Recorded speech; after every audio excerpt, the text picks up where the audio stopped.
బతుకుతున్నారు. మీరు మాకు పోలీసులు అయి ఉండొచ్చు, కానీ మీరు రక్షణ భటులు, భక్షక భటులు కాదు మీరు. ఎందుకంటే స్త్రీలను రక్షించే వ్యవహారం ఆ బాధ్యత మీ దగ్గర ఉంది.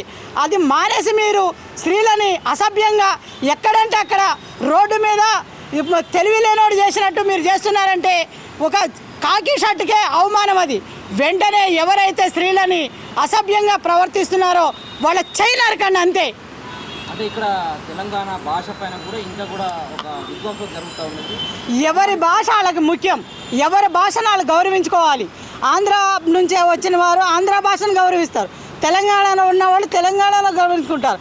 అట్లాగే గుజరాత్, మహారాష్ట్ర, కర్ణాటక, నాందేడ్ ఇట్లా రకరకాల భాషలు ఏ ప్రదేశంలో ఉన్నవాళ్ళు వాళ్ళ భాష వాళ్ళకు ఉంటుంది. ఎవరినైనా కానీ భాషని కానీ ఇంకో రకంగా మాట్లాడితే ఇవన్నీ కూడా తీవ్రవాదానికి ఏమంటారు, ఈ యొక్క మనోవేదనకి, ఈ రాజకీయాలు మనకి ఇచ్చిన హామీలు పక్కన పెట్టి మీరు ఇట్లాంటి భాష వాడినప్పుడు వాళ్ళు ఏం చేస్తారంటే ఈ పట్టుకుని దీని గురించి మేమేమో మేధావులం అయిపోవాలి, మేమేదో లీడర్లం అయిపోవాలని దీని గురించి మాట్లాడతారు. ఇట్లాంటి వాటి గురించి పక్కన పెట్టాలి. ఎవరి భాషను ఎవరన్నా కూడా ఊరుకోరు. ఎవరి భాష వాళ్ళకి ముఖ్యం, ఎవరి భాష వాళ్ళకి సంస్కారం. మన తల్లిదండ్రులు మన భాష పట్ల మనం ఉండే ఏదంటారో ఆ ప్రదేశం పట్ల మనకి గౌరవం ఉండాలి. ఏ జిల్లాకు ఆ జిల్లా గౌరవించుకోవాలి. కన్న తల్లిని ఉన్న ఊరిని మర్చిపోవద్దు. అట్లానే ఒకళ్ళ భాషను ఒకళ్ళని మాత్రం అవమానించినా సరే దానికి ఏవైతే చర్యలు ఉన్నాయో అవి తీసుకోవచ్చు, అవి లీగల్గా తీసుకుంటారు. ప్రతిదీ కూడా మీరు రాజకీయంగా మాత్రం చేయకండి. సెటిలర్లు కూడా మాట్లాడుతూ ఉన్నారు. ఇక్కడ ఉన్నటువంటి తెలంగాణ ప్రజలు ఆంధ్ర సంబంధించిన నాయకులు వాళ్ళ ఇంధనం కానీ వాళ్ళ ఆస్తులు కానీ కొనేంత దమ్ముందా అన్నటువంటి తీరుగా మాట్లాడుతూ ఉన్నారు కొంతమంది. ఈ దమ్ములు, ఈ బలాలు ఇవన్నీ కూడా వేస్ట్. ఎందుకంటే ఇప్పుడు మనకి ఒక గుడిసె ఉందనుకో, ఆ గుడిసే మనకి గోల్డెన్ నిధితో సమానం. ఒక సామాన్యుడికి నీకుంటే నీ ముడ్డు కింద పెట్టుకో, అంతేగాని నువ్వెవరినన్నా కనుక మాట్లాడితే చెప్పులతో కొట్టాలని. అంటే వాళ్ళకి ఇప్పుడు ఆంధ్ర సంబంధించిన సెక్టర్కి ఇక్కడ రక్షణ లేదా తెలంగాణలో?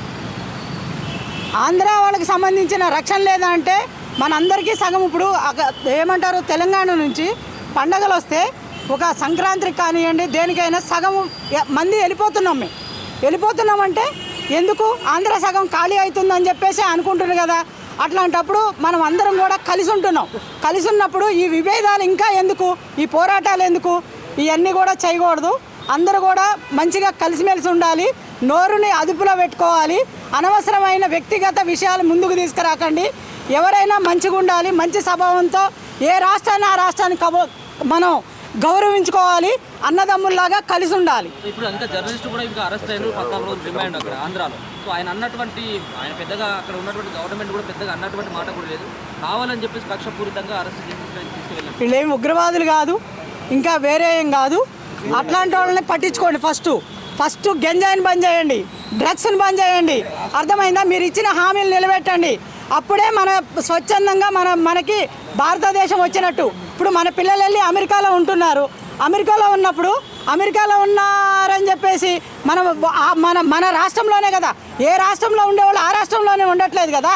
అమెరికా మన 29 జిల్లాల నుంచి వెళ్తుంది. మన దేశాల నుంచి కూడా అమెరికా వెళ్ళి సెటిల్ అవుతుంటే మరి ఇప్పుడు అక్కడ పిల్లల్ని కూడా మీరు పలానా రాష్ట్రం నుంచి వచ్చారు, పలానా దేశం నుంచి వచ్చారు అంటే వాళ్ళు కూడా బాధపడతారు. మనం ఉన్న వాళ్ళందరము అన్ని చోట్ల ఉండే అర్హత మన ఇండియాలో ఉన్న ప్రతి ఒక్కరికి ఉంది. ప్రతి సామాన్యుడికి రైట్ ఉంది.